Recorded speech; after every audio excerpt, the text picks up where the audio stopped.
Boa tarde a todos. Aqui, professor Paulo Silva. O objetivo desse vídeo, tá, gente? Inicialmente é fazer uma correção de uma atividade que eu passei para o terceiro ano TD, né? Na Escola José da Costa, tá? Mas obviamente que serve para todo mundo que gosta de história, né? Que se inscreveu no meu canal, tá bom?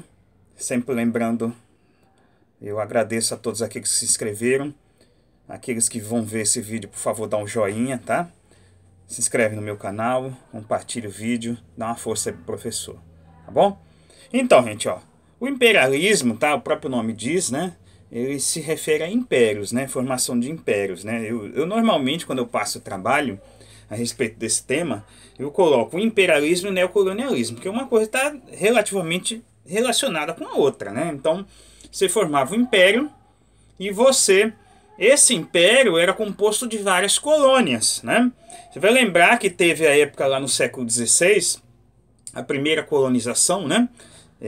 Dos outros continentes, que teve inicialmente Portugal, Espanha, depois Holanda, Inglaterra, França, não é?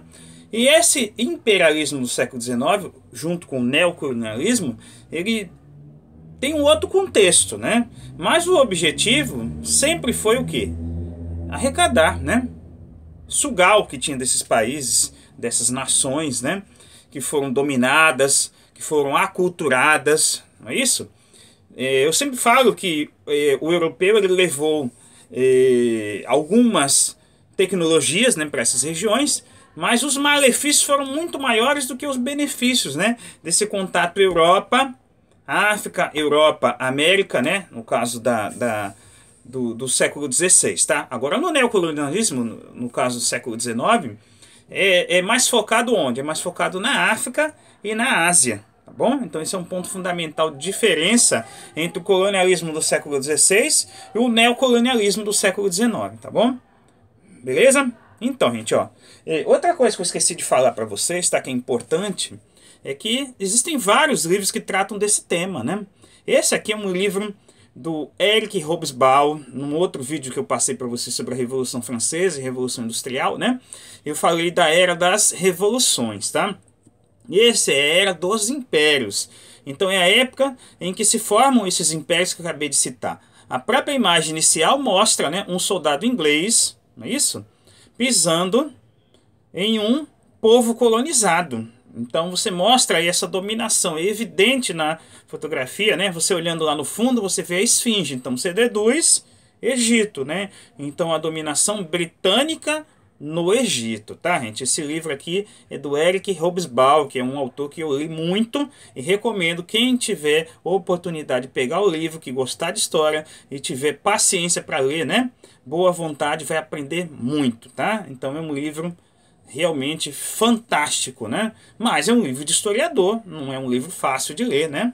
Ele tem aproximadamente aí, né? O livro tem de páginas 546 páginas, né? Então não é um livro, dizer assim, didático, não é um livro didático, tá? Mas é um livro para quem quer aprender sobre o imperialismo, tudo bem?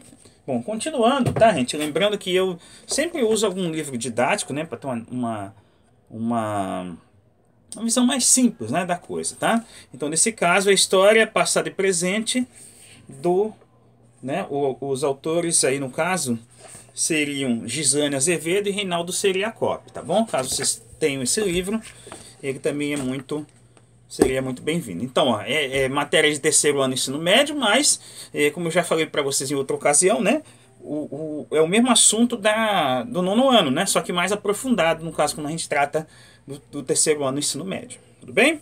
Continuando. Então, gente, ó, quando a gente fala de imperialismo, né, o colonialismo, também está ligado a um outro assunto que é a Revolução Industrial, né?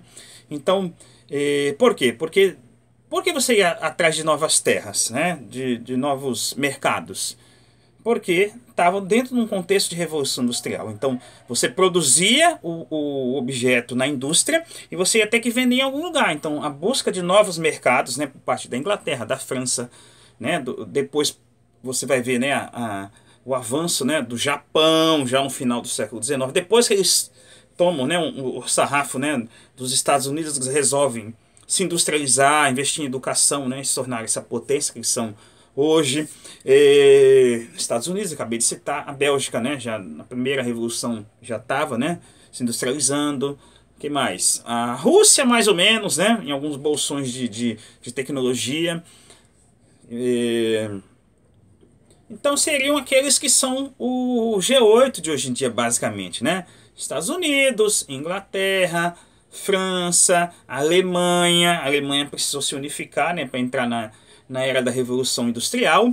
E aí, a partir do momento que a Alemanha se tornou uma coisa só, na época do primeiro-ministro que se chamava Bismarck, né? A gente vai ver sobre ele no contexto da Primeira Guerra Mundial. A Alemanha passa a fazer parte dessa disputa por território, né? É como se fosse um tremendo um bolo gigante. Só que quem chegou primeiro pegou os melhores pedaços, né? E aí há uma disputa entre as grandes potências da época, Inglaterra, França, Alemanha, né? Por esse pedaço, né? Por esses pedaços de bolo. Agora o outro lado da história, né? Que era o país colonizado. Não era consultado, as populações não eram consultadas, as populações sofriam, né, com essa dominação. Alguns países ainda tinham escravidão, né? Nesse sentido a Inglaterra era contra a escravidão, porque já era um outro contexto, né?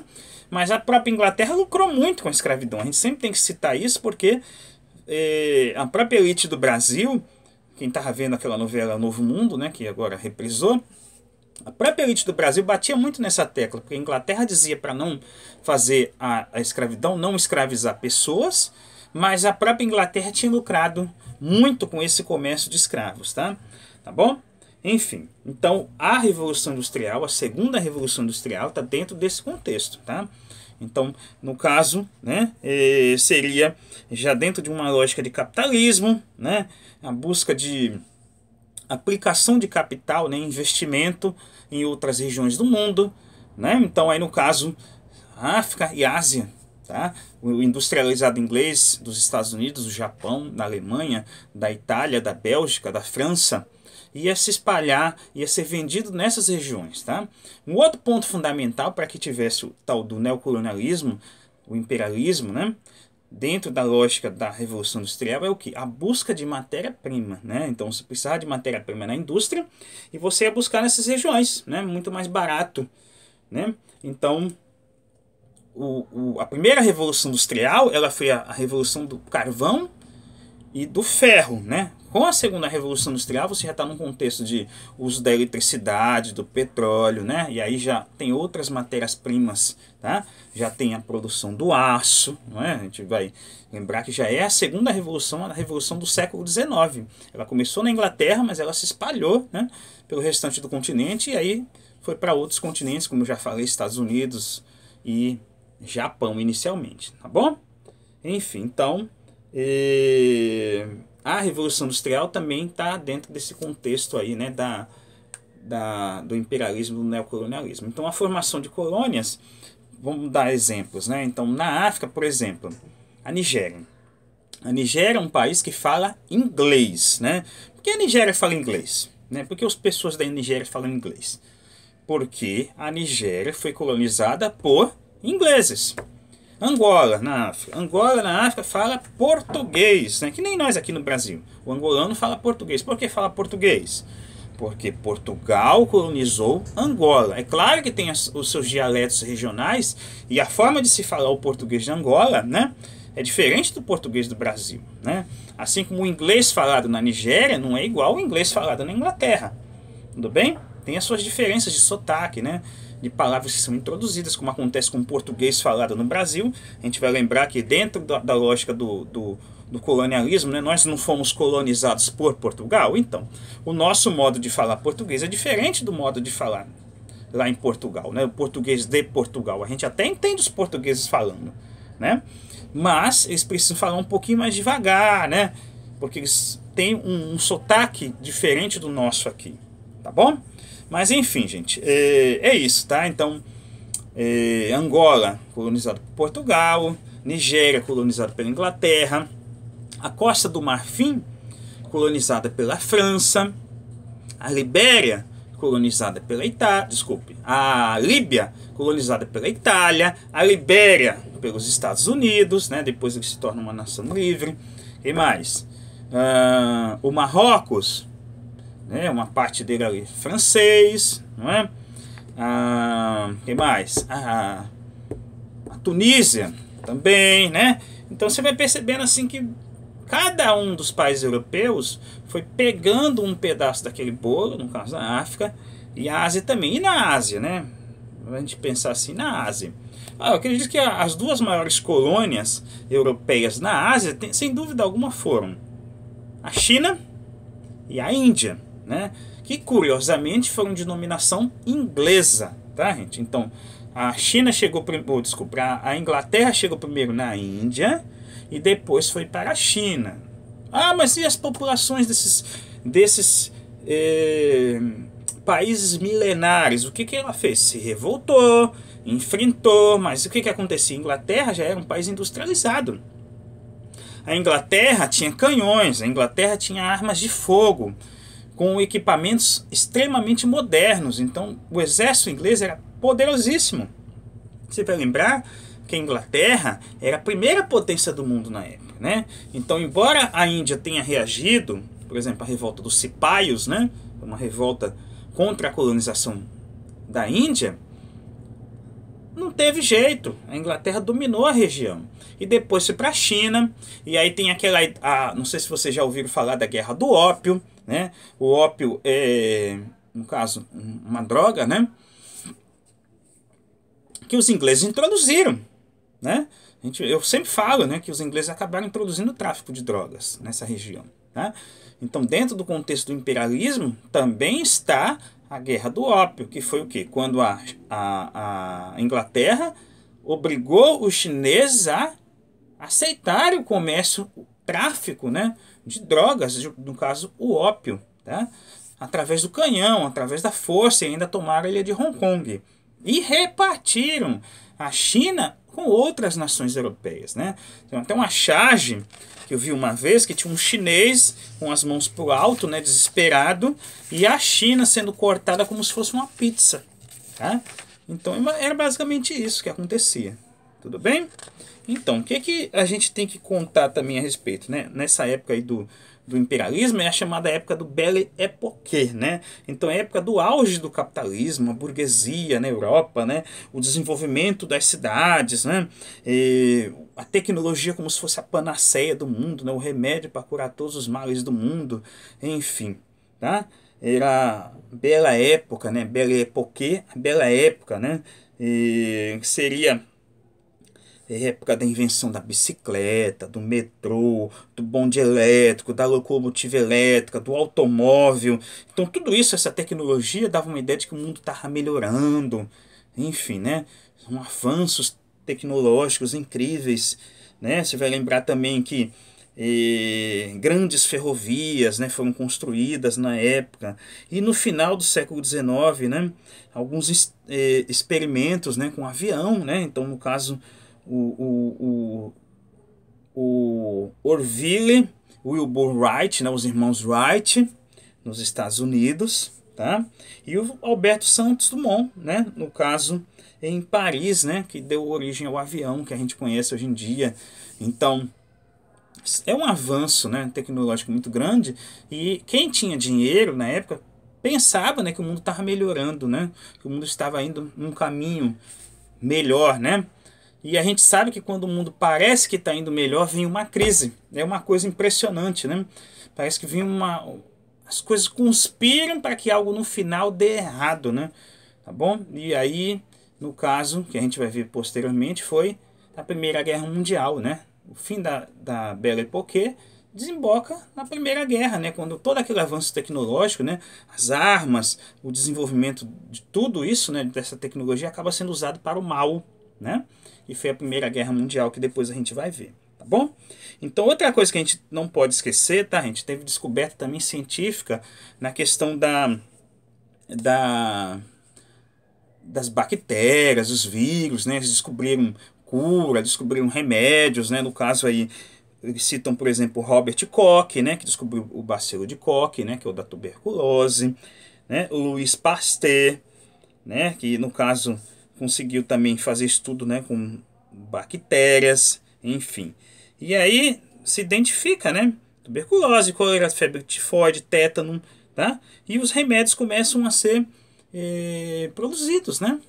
Para enfrentar esses micro-organismos, que até então ninguém sabia o que era que causava essas doenças, tá? Enfim, tudo bem? Então, como eu falei para vocês, né? A questão das armas, ela tem tudo a ver com o imperialismo, né? A formação dos impérios. Então tinha um império britânico, porque a Inglaterra tinha armas para isso, né? Tinha uma marinha muito forte, não é isso? Tinha um império francês, porque a França tinha armas para isso. Tinha um império alemão, porque a Alemanha era uma máquina de guerra, né? Depois, os Estados Unidos vão também se tornar uma máquina de guerra, assim como o Japão também vai se tornar uma máquina de guerra. Então eles tomavam territórios através da força militar, tá bom? E aí, dentro desse contexto, também está o quê? Está a questão de você tratar o outro, né, o africano, o asiático, o habitante aqui da América, né, como inferior. Por quê? Como eles tinham melhor tecnologia, eles diziam e relacionavam tecnologia com raça. Raça hoje em dia é um conceito que a gente quase não usa mais, né? Porque quem tem raça é cachorro, né? Gato. Enfim, o ser humano a gente fala de etnia hoje em dia, né? A palavra que a gente usa hoje em dia. Então, os negros, os brancos, os índios, os asiáticos, né? Enfim, na época se criou uma ideia de escala, né, de desenvolvimento em que o branco estaria no topo daquela escala, porque o branco tinha maior tecnologia, então teria e seria superior, mas isso hoje em dia nós sabemos que é uma tremenda baboseira, mas os cientistas da época, os melhores cientistas do mundo, sociólogos, antropólogos, né, e cientistas mesmo, né, enfim, biólogos, eles acreditavam nisso, né, que tinha a escala em que estaria o negro, o índio, o asiático e o branco lá no topo, né? Como se fosse a raça, né, superior, tá? O Conde de Gobineau, que era amigo pessoal do Dom Pedro II, um dos homens mais inteligentes do mundo na época, né, era um desses racistas, né? O pensamento racista que dizia que a nossa população não ia para frente. Ele acreditava que a nossa população era mestiça, e mestiça mais para o lado do negro, né? A nossa população não ia para frente, né? Seria uma população doentia, seria fraca. Tá aí os 220 milhões aí para desmentir tudo isso, né? Que isso é conversa fiada, mas na época ninguém ou pouca gente ia contra essa ideia, né, da superioridade europeia. Tudo bem, gente? Então era a tecnologia usada como justificativa para dizer que eles eram superiores biologicamente, que não tem nada a ver uma coisa com a outra, né? O negro, o branco, o índio, né? O asiático, todos eles aprendem. Basta você dar estudo para ele. Não é a cor da pele, nem a etnia que faz você ser mais ou menos inteligente, né? E sim um contexto cultural, né? É isso que faz com que aquele povo seja mais forte culturalmente. E não a cor da pele, tá bom? Mas enfim, gente, é isso. Então é um pensamento corrente, né? E isso continua durante as primeiras décadas no mundo inteiro. No Brasil também, nas primeiras décadas do Brasil, tinha muito cientista social que seguia essa ideia, né? O médico Nina Rodrigues, né, que é citado na obra do Euclides da Cunha, por exemplo, né, era um desses caras que tinham essa ideia da superioridade europeia, né? Mestiço como um ser inferior, enfim, tá? Tudo bem, gente? Então tá dentro desse contexto a ideia de superioridade da raça branca, né, que nós sabemos hoje em dia não tem nada a ver, tudo bem? Aqui no livro que eu estou usando, tá, gente, tem até uma imagem, né, que eles usam, né, a questão do Darwin, né, do darwinismo, tá? Então é de uma maldade sem tamanho, né, você colocar ali, né, o negro junto com os símios, né, como se fosse um primata, né, como um gorila, né, como um chimpanzé, né, que era uma visão racista da época, tá, gente? Tá bom? No caso, isso aqui é um livro de um cara chamado Ernst Haeckel, tá? E a gente sabe que isso não tem nada a ver, na verdade, biologicamente falando, eu sempre digo para os alunos, o último tipo humano que surgiu no mundo foi justamente os negros, né? Eles são os superiores biologicamente falando, e o esporte está aí para provar isso, né? Se tem alguém que é mais próximo do primata, é o branco, como eu, né? Porque nós somos peludos, né? Enfim, mas deixamos isso de lado, tá? Isso não tem nada a ver, tá? Mas isso é uma visão que nós temos hoje em dia, tá, gente? Tá bom? Na época, infelizmente, esses preconceitos, essas ideias tacanhas, racistas, né? Que infelizmente tem uma turminha ainda que defende, né? elas eram predominantes, tá bom? Beleza? Tá? Dentro da lógica do imperialismo. Ok? Vamos continuar? Vou parar um pouquinho, tá, gente? E a gente continua no próximo vídeo, beleza?